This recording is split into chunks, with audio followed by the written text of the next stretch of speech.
ปิดคลิปออกมาพี่น้องเอ้ยฝนตกแล้วบาดนี้เนาะฝนตกลัดเช้าตื่นนอนขึ้นมาฝันว่าจักลมจักฝน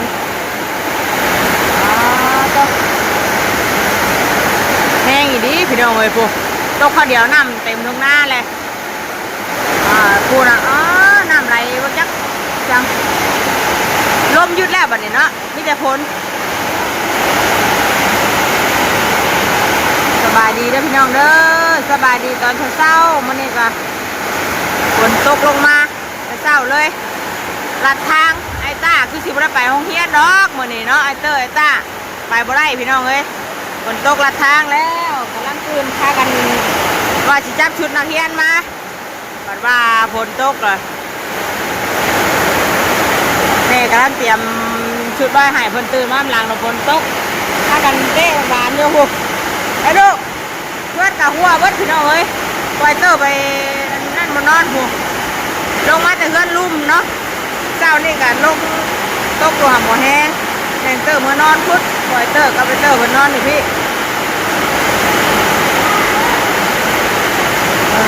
ว้าผ้าเปียกว่าทางนอกเป็นอะไรน้ำเต็มถนนโยมเบิ่งลูกวะปีกแมงเมาได้เมื่อคืนเนี่ยเตอร์ได้เก็บก่อนเนี่ยไปลูกญาตินะเสียบานกล้าแล้วบานนี้รถกระตากคนไว้เลยผู้ขี่ลงมา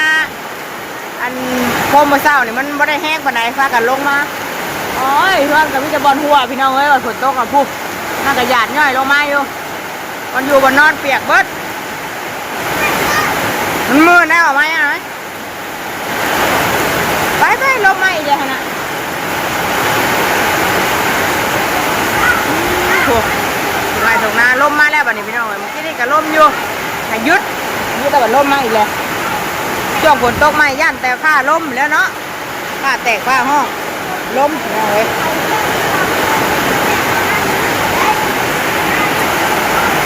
มือไหนลูกมือไหนสบายดีป้าลุงนะโอ้ยลุงเชื่อข้างหน้าข้างหลังอ่ะนะฝนตกเลยพายุเข่าแต่เช้าเลยเนาะไม่ได้ไปโรงเรียนซ้ำมาเนี่ยมันเซ็งแล้วนะมันเซ็งแล้วหรือเปล่า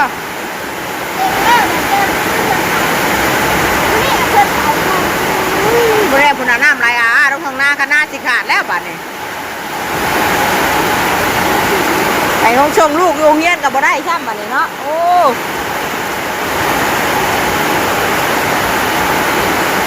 น้ำไหลหน้าเต็มอยู่ไอเตอร์พุ่นร่นบ่น้ำร่นลงให้นั่นแหละในห้องกับบ้านก้าอีกเจ้ามือยังมันนี่เจ้ามือกับไปบ้าน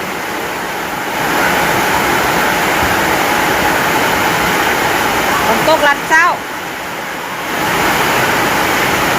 มืดเบิดเลยบาด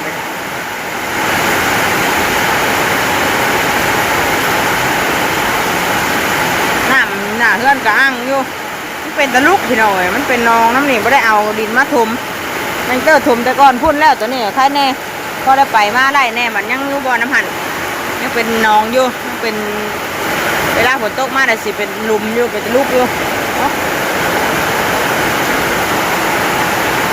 เราชอบมึงทางตรงหน้าพุ่นก่อน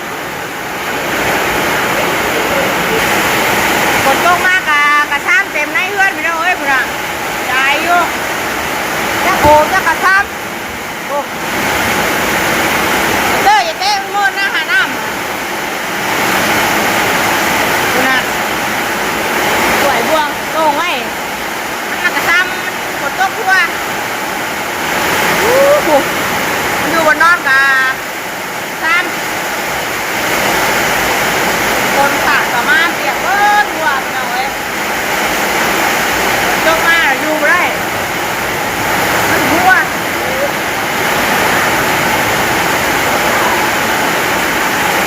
วางมือได้ลูกห้องนี่กะเนี่ยมาเซ็ตโอ้สากกับมาแบบนี้ย่อยกับมาเลยเพื่อนลูกก็เป็นอยู่บ่เนาะยายเยอะเลยแล้วก็แบบฝนตกเข้าแล้วจะหาทุก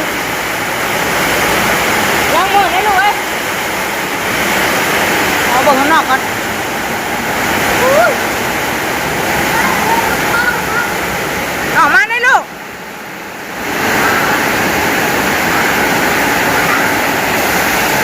น้ำรถไทยรถพัดแบบนี้น้องเอ้ยปุ๊บยังแห้งหุ่นรุ่นลงมาอยู่อ๋อตุ๊กมันน่าจะขาดแล้วแบบนี้ก็ไปใกล้ด้วยญาตินะลูกมีทองมีผ้าลังผ้าเดื่อมเนาะลงจากเจ้าลงมาทางอีนี้นี่แต่มีผ้าเดื่อมผ้าลังนะญาติพี่น้องเอ้ยแม่น้ำรถพัดเลย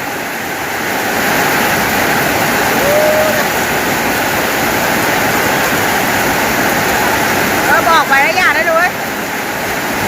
คืนเมื่อไปชื่อแล้วข้างหน้าตัวนี้ได้สิขาดเนาะทางลงมาเนี่ยขึ้นอยู่หมดอ๋อรู้แล้วหมดนั่นน่ะไฟเตอร์บอกหาไม่มาช็อกใส่เดี๋ยวก็แล้วเฮ้ยทางนี้หน้าขาดแล้วน้ำไหลมาแต่บ้านพุ่นเดียวมาร่วมกันแต่ลงมาถึงหน้าตีนบ้านกับที่ได้ดำง่ายเนี่ยได้ลำก่อนแน่เนาะคนหัวได้เห็นเบาความเผ็ดได้ก่อนคนหัวแล้วเป็นคนอะไรอย่าลงมาลำผ้าเลย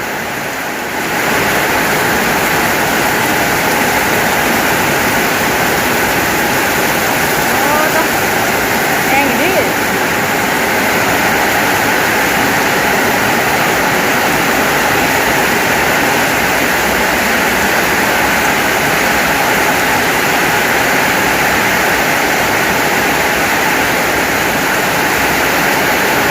ต้นไม้ชื้นมาแล้วเหมือนเนาะที่จะยันบวมน้ำพ่นแล้วน้ำหน้าไผ่ตรงนี้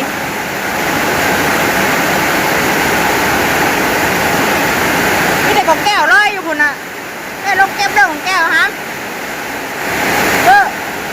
คนเช่าลงเก็บของแก้วเด้อเดี๋ยวมันชิแตกบาดตีนแก้วมันไหลมาแต่บ้านเหมือนพี่น้องเลยแก้วเอ็มหลอกเอ็มร้อยแช่กระปุกไว้แล้วมึงเอากระปุกมาแช่เด้อเตรียมกระปุกกระพันไว้แช่แล้วบ้านกล้าบ้านพุ่งนะมันหล่าเลยเนาะทอดเดือดเจ็ดเลยต้องเชื่อข้างหน้าข้างหลังเว้ยลูกเลยลงมาได้ลูกญาติลูกคนตกไม่ได้เป็นวัดแต่ว่านี่แค่คนมากอะยังเป็นวัดว่านี่เป็นลาบเพิ่นโดนพากันแข่งคนมากพี่น้องเฮ้ยเปียกเป็นวัดเป็นไงแม่ก็มานอนกินยากันแต่บ้านนี่รับเอาไอ้ตาก็ต้องเชื่อเพิ่นอยู่เฮียนวันนี้คือสิได้ลายุดแล้วเนาะไปบ่ได้ดอกเบิดยิงม่วงไอ้เช่าให้ลูกไหนมาช่วยยิงม่วงเลยไปใกล้ให้ลูกอย่าไปใกล้ลุงเชื่อเปลี่ยนไม้แน่ลูกลุงมาถือทางเด้อเปลี่ยนไม้ก็ได้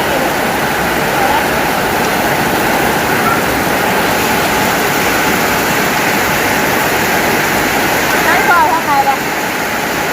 เดี๋ยวข้าวโลกไปเด้อด้าน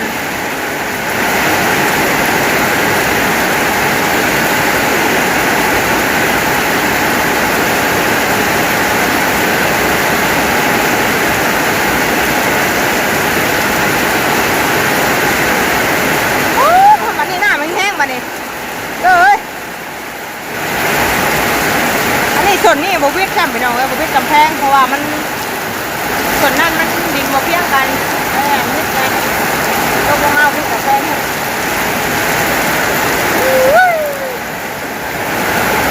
น้ำทางลูกไปแล้วเหรอ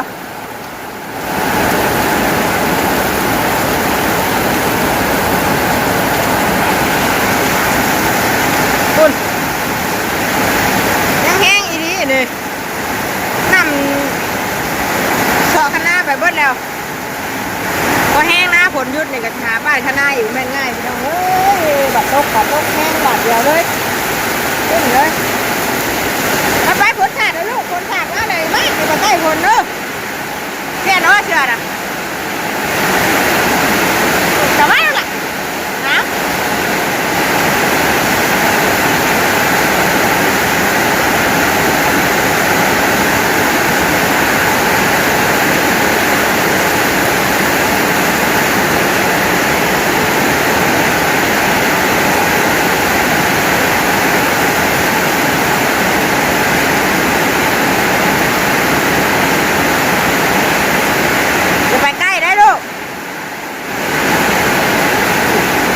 คนถือว่าเป็นวัดแต่เด้แม่งเป็นวัดแต่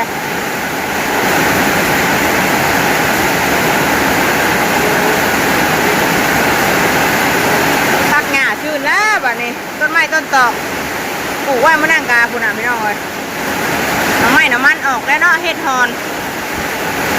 คือชิลินมันมือมันนี่นะต้องผ้าคลุมย่ำคุณมืดเลยพี่น้องเลยมืดเบิดเลยนี่ตกลิ้นมันมืดอยู่ดอกเนาะ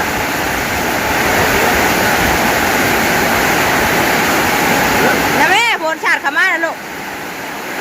อยากให้ตำแม่ร่มนะหันร่มนะหัน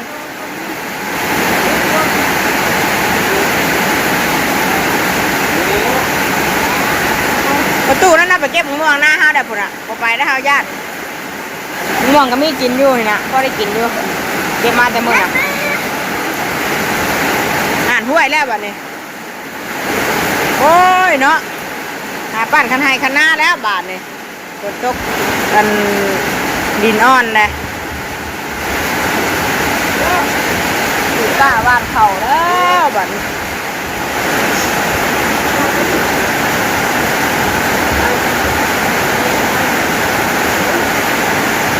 บุญก็ไม่ได้เมื่อใส่บาทน้ำพ่นซ้ำกี่ว่าสิไปส่งไอ้ตาไปเฮียนพี่น้องเลยเป็นหนึ่งข่าวน้ำพ่นแต่เลิกพุ่นโดดมาว่าสิแต่งแห่ตาไปเฮียนลงมาพี่ว่าฝนตกแห้งยังไม่ได้ไปบัดนี้ใส่บาทก็คือสิไม่ได้ไปหรอกตอนนี้ก็จังโมงน่ะเบิ่ง6 โมงเกือบ7 โมงน่ะเนาะสวยเติบแล้วแต่บรรยากาศมันคือยังเศร้ามันมืดฝนตกเลยคนประกาศกับซ้ำสิก้านนะเนาะกบเขียดสิประมาณนี้ได้พี่น้องฝนตกใหม่บ้านนอกบ้านนาเฮาหาอยู่หากินตามธรรมชาติเนาะตามฤดูกาลว่าสั้นซะน้ำนี่ก็สิก้านกบก้านเขียดตั้นตักกระตอกกระแตนไปสั้นแหละหาเฮ็ดหาหอนหาอันนั้นกับปูกับแป้งก็เขียดปูปลาแล้วบัดนี้อ้าวหน้าไม่ใช่คือเป็นสีแดงบัดนี้บอกหน้าไม่ใช่นี่ก็สีแดงบัดนี้บอกใช่น้ำไหลมาแต่พุ่นบ่เบิ้ง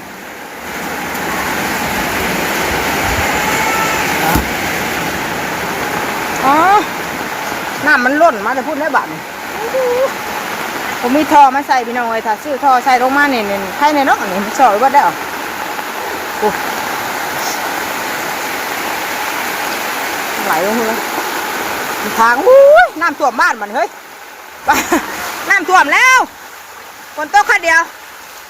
พอชั่วโมงน้ำท่วมมาเลยบาดนี้อ๋อโอ้มาทางนี้ขอบ้านน้ำไม่ใช่เนี่ยบ่าท่วมหน้าบ้านพี่น้องเอ้ยน้ำท่วมหน้าบ้านหน้าเฮือนแล้วบาดนี้มันไหลมาแต่วัดแน่กับน้ำบ้านมาโฮมกันแน่เนาะลงพุ่นแน่มันก็ลงมาทันก็เลยไหลลงมาทางนี้บาดนี้หลุมลงมาหน้าเท่านี้แต่ก็ไหลลงหน้าพุ่นอีกนั่นน่ะโอ้ย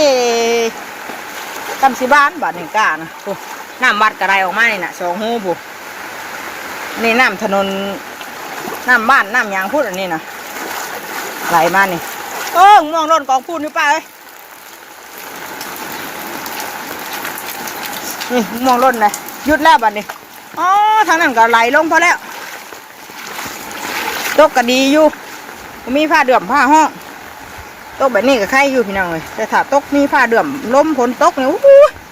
ญาติแบบนี้อยู่บ่ได้อยู่เพื่อนกันยังญาติน้ำบ้านไหลโฮมพี่นี่พอจังลงหลายบ่อลงอยู่แต่มันลงบดผู้พี่น้องเอ้ยตาดอยู่น้ำท่วมแล้วบ้านนี้ฝนตกมอดชั่วโมงกับน้ำท่วมเลย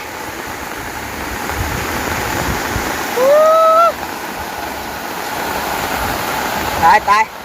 น้ำบ้านน้ำมันนั่นไหลมาโฮมกันนะบ้านนี้ป้าลุงเอ้ยเต็มหมดเลยมันหลายบอลลงทงนากันเนาะแต่มันลงบ่ทันก็เลยอันไหลลงไปทางหน้าแมนเตอร์แน่ผู้ ไล่ตามถนนลงไปแบบนี้เลยพี่น้องไอ้ปุ๊อ๋อที่เขาจักขวดจักแก้วแล้วอยู่น้ำบ้านน้ำเมืองเพิ่นทิ่มไปทุกที่น่ะขวดแก้วกะมันสิไหลลงข้างหน้าแล้วต่อหน้าประตูแล้วไหลถึงขึ้นเลยปุ๊จักเศษอันไม่เศษตอกไหลกันลงมาแต่บ้านแต่เมืองหมดเป็นวัดเลยพี่น้องเอ้ยเมื่อวานนี่แข่งคนจากคนมาแต่รับลูกโยงเฮียดดเป็นวัดเลยมาไปส่งช่วงนี้กะ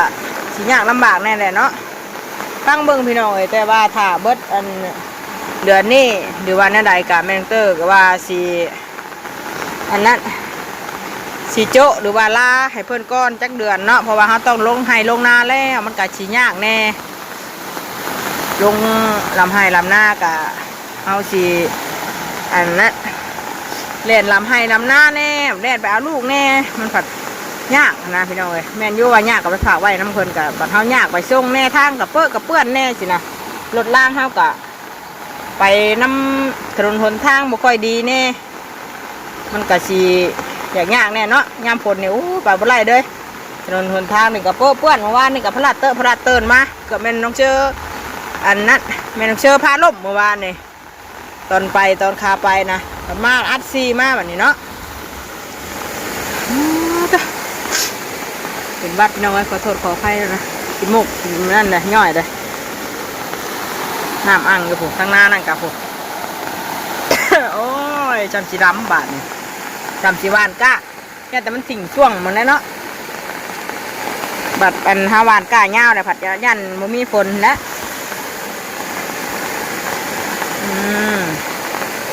ปลาเดือมบ่ไปฉันเมื่อได้ย่านนะเนาะกินนี่แบบว่าฝนตกแห้งแบบบ่มีอันปลาเดือมวันนี้ปลาเดือมมาเลยน้ำทางวัดทางว่าพุ่นแหละไหลมาโฮมกันลงหม่องเดียวทางนั้นแน่ลงทางนั้นแน่บัดนี้ทางน้ำบ้านไหลลงนี่มันลงมาทันก็เลยไหลไปทาง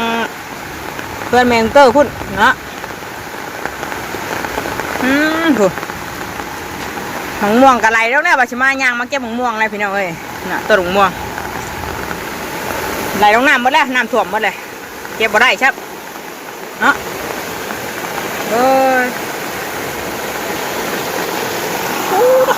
โดนตามแห้งอีกดอกตึ้นดอกได้หลายได้น้ำแล้วเนาะโอ้มันลงมันเป็นทางใหญ่ได้อยู่นี่เป็นหม่องใหญ่มันล้นทั้งนี้ได้จังเรือลงไปทางพุ่นนะ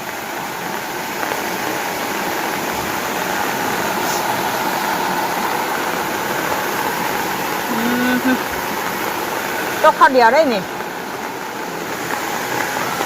ประมาณชั่วโมงนึงแหละกันสิได้กันเนาะจนว่านะคนดีอยู่รอกปีนี่เบิ่งชงนี่ข้างหน้าสิขาดบ่ว่านะ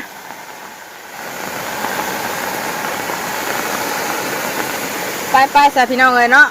คลิปนี้กับบ่มีอย่างไรดอกแม่นเตอร์กับมาถ่ายบรรยากาศฝนตกแต่เช้ารัดเช้าพี่น้องเลยอยู่เพื่อนอยู่ซ่านนี่เนาะจะไปใส่ดอกจะไปส่งลูกโรงเรียนออกมานี่กะไปรับคลิปนี้กับศิลาพี่ด้านนอกเลยเด้อฝากเป็นกำลังใจให้กันเด้อเนาะฝนตกเลยสิได้เห็ดให้เห็ดหน้าแล้วสิเดิมกล้าเกียมลงให้ลงหน้าแล้วบ้านเข้าบ้านกล้าแล้วบัดนี้เนาะได้น้ำได้ในเลยพี่น้องเลยรับคลิปนี้ลาไปแล้วสบายดีเด้อลาไปพร้อมสายฝนน้ำลายเต็มถนนหนทางเต็มทุ่งไร่ทุ่งนาบ้านนี้เนาะไปสบายดีเด้อพี่น้องเด้อพ่อกันอีกคลิปหน้ามาพ่อกันตอนเช้าพ่อซุ่มเย็นพ่อก็ฝ้าฝนถนนท่าตกลงมาเนาะไปลาได้สบายดีพี่น้องเอ้ย